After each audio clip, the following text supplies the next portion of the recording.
Good morning, नमस्ते। मैं doctor Vijaya Wakodkar from Bhilai.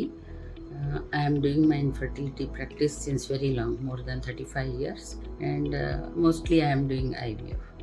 So there are so many patients, they ask about the failure of IVF, क्योंकि बहुत कम लोगों को फर्स्ट अटेम्प्ट में IVF सक्सेस होता है, और जो फेलियर्स होते हैं उनकी मनस्थिति बहुत गड़बड़ होती है, बहुत ख़राब होती है।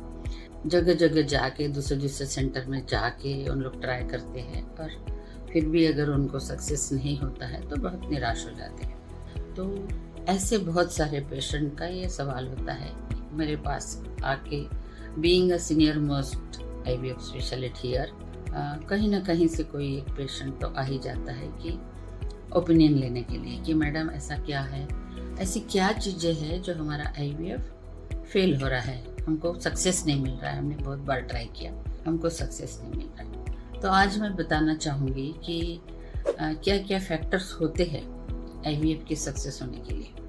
अपनी बॉडी, एज, अपनी बॉडी के सारे रिप्रोडक्टिव सिस्टम्स का क्या सिनेरियो है, और एग्स हमारे फॉलिकल्स बन रहे नहीं बन रहे, कैसे बन रहे वो। एंड सेकंड थिंग, हम जो IVF के लिए इंजेक्शंस यूज़ करते हैं वो कैसे यूज़ करते हैं, वो यूरिनरी प्रोडक्ट है कि प्यार इंजेक्शंस है, महंगे है, सस्ते हैं, क्या है। और तीसरा होता है जिस क्लिनिक में आप IVF करने जा रहे हैं वहाँ का क्वालिटी कंट्रोल, लैब, और वहाँ के डॉक्टर्स कितने सीनियर हैं, कितने एक्सपर्ट हैं, ये सारे फैक्टर्स होते हैं। तो सबसे पहले हम अपनी बॉडी को देखते हैं।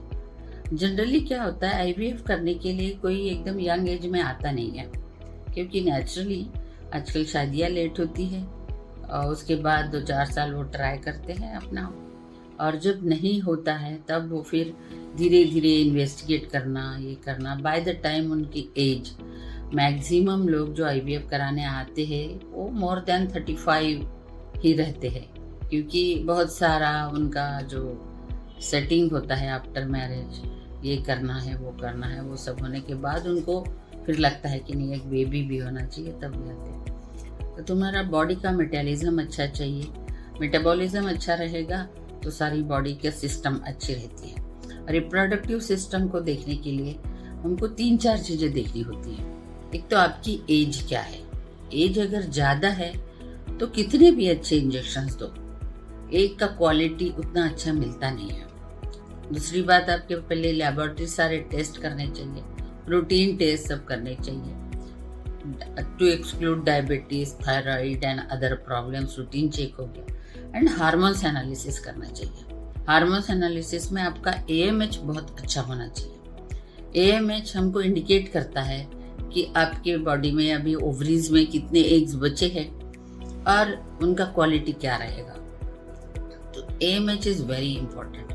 उसके बाद अल्ट्रासोनोग्राफी स्कैनिंग करनी चाहिए with colour Doppler, so that आपके ओवरी में जो एग्स है वो पता चलता है, एंट्रल फॉलिकल काउंट पता चलता है। देन आपके यूट्रस के अंदर लेयर बराबर बन रही है कि नहीं, लाइनिंग बराबर बन रही है कि नहीं, और कलर डॉपलर करने से यूट्राइन फ्लो अच्छा है कि नहीं, ये पता चलता है। तो हमारी बॉडी को ठीक करने के लिए, और ये सारी चीज़ें होते हुए भी हमको IVF करनी ही है, तो IVF करने के पहले आपका तैयारी सारा होना चाहिए। IVF प्रोसीजर करने के पहले आपको खान पान में बहुत ध्यान देना चाहिए, हेल्दी फूड खाना चाहिए। आपका वज़न अगर बहुत ज़्यादा है तो थोड़ा वो वज़न कंट्रोल करना चाहिए, और आपकी हैबिट्स अगर ऐसी है कि आप ड्रिंक करते हैं या स्मोकिंग करते हैं, ये सब बंद करना पड़ेगा। IVF करने के पहले ये सारी चीज़ें बंद करनी पड़ेगी, और हेल्दी खाना और अपने मैकेनिज्म पूरा देख के एंड देन IVF के लिए आना है। आप कभी भी क्लिनिक में जाएंगे किसी के भी, तो ये सारी चीजें आपको बताई जाएगी। सेकंड थिंग होता है, हम लोगों को करीब मेंसेस के सेकंड डे से लेके लगातार एग्स बनने के लिए इंजेक्शंस देने पड़ते हैं, अच्छे फॉलिकल्स, अच्छे एग्स मिलने के लिए। तो MC के सेकंड डे से हम इंजेक्शन देते हैं। वो इंजेक्शन कैसे है, हम लोग प्योर FSH लगा रहे कि यूरिन प्रोडक्ट लगा रहे, क्योंकि यहाँ पे भी कॉस्ट फैक्टर आता है। अगर हम लोग, कोई गरीब पेशेंट है नहीं अफोर्ड कर सकता, उनको हम लोग यूरिन प्रोडक्ट का इंजेक्शन देते हैं, पर अगर आप अफोर्ड कर सकते हैं तो प्यार FSH के इंजेक्शंस आते हैं, उसको दे के एंड लगातार स्कैनिंग होना चाहिए। हर तीसरे दिन स्कैनिंग होना चाहिए कि आपके फॉलिकल्स बन रहे कि नहीं, और बन रहे हैं तो कैसे बन रहे हैं। तो usually from day 2 to day 13 हम लोग ये इंजेक्शंस देते हैं, खूब अच्छे से मॉनिटरिंग करते हैं। पेशेंट को हम दिखाते हैं when we do sonography, internal sonography होती है, तो हम पेशेंट को शो करते हैं कि देखिए इतने फॉलिकल इधर बन रहे, इतने फॉलिकल इधर बन रहे, क्योंकि हमको फॉलिकल्स बहुत चाहिए, जितने बने उतने अच्छे। नेचुरल प्रेगनेंसी के लिए केवल एक फॉलिकल इम्पॉर्टेंट है, परंतु जब हम IVF करते हैं तो हमारे हाथ में कम से कम 10, 12, 15 फॉलिकल्स आते हैं, तो तब हमको खुशी होती है, क्योंकि चलो इसमें से तो एक्सेलेंट क्वालिटी एम्ब्रियो हमको मिलने वाले हैं। ये होता है। तो जब तक वो मैच्योर फॉलिकल मिलता नहीं, मिनिमम 17, 18, 19 मिलीमीटर का एक फॉलिकल, लीडिंग फॉलिकल नहीं हो, तब तक हम लोग ओवम पिकअप करते नहीं। तो इसको अचीव करने के लिए 10 से 12 दिन लगते हैं। फिर एक ट्रिगर होता है।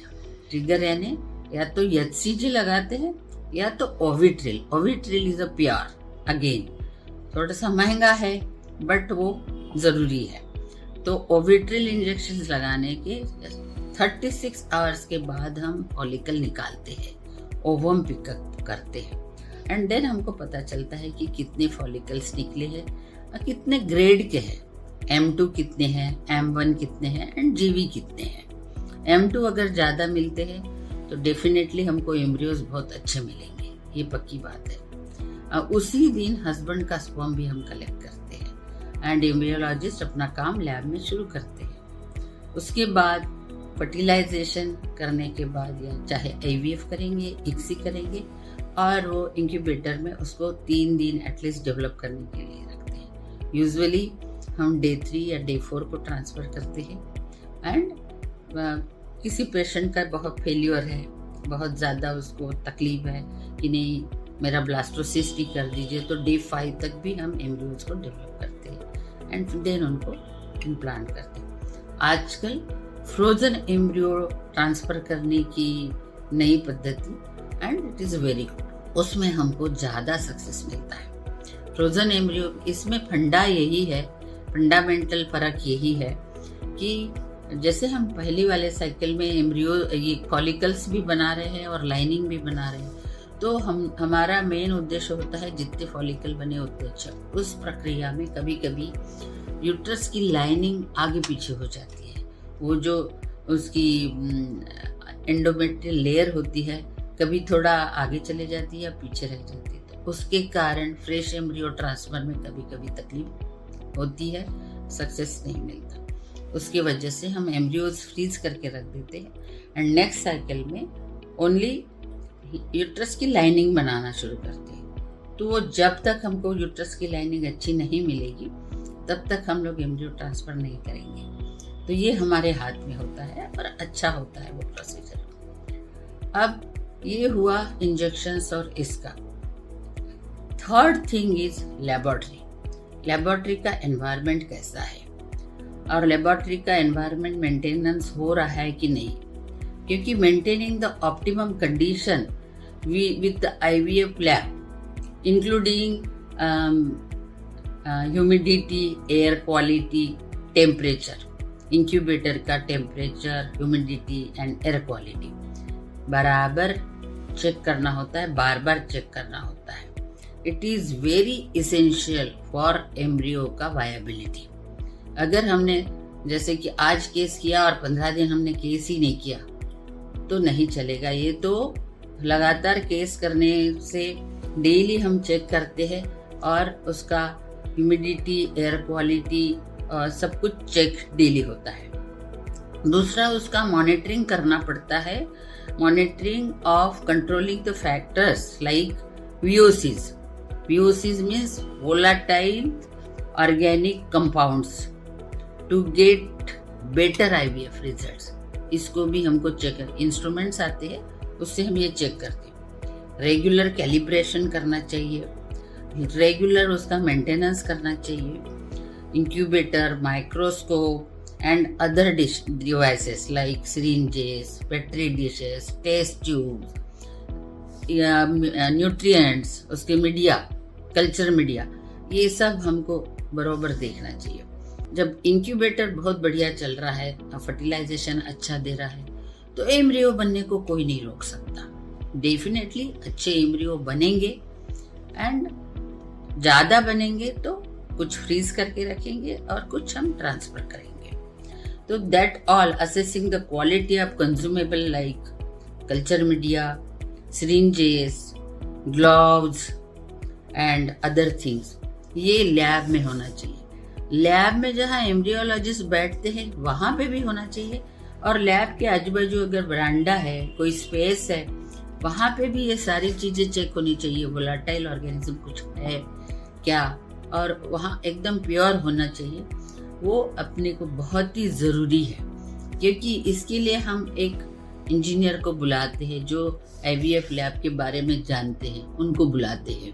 All these factors to be maintained properly, and laboratory का बहुत अच्छा ख्याल रखना चाहिए, तभी आपको रिजल्ट मिलेगा। तो जैसा मैंने बताया, अपनी बॉडी मेन है, सेकंड इज अपना हमारे लैब का मेंटेनेंस। ये फैक्टर्स अगर आप अच्छे से करते हैं तो अच्छा सक्सेस मिल सकता है। मुझे लगता है आज मैंने बहुत सारी जानकारी आपको दी है। आप इसको अच्छे से सुनिए और मेरा चैनल शेयर करिए, सब्सक्राइब करिए, और बताइए कि आपको कुछ डाउट्स है तो then I will answer your doubts, I can clear your doubts. Thank you so much.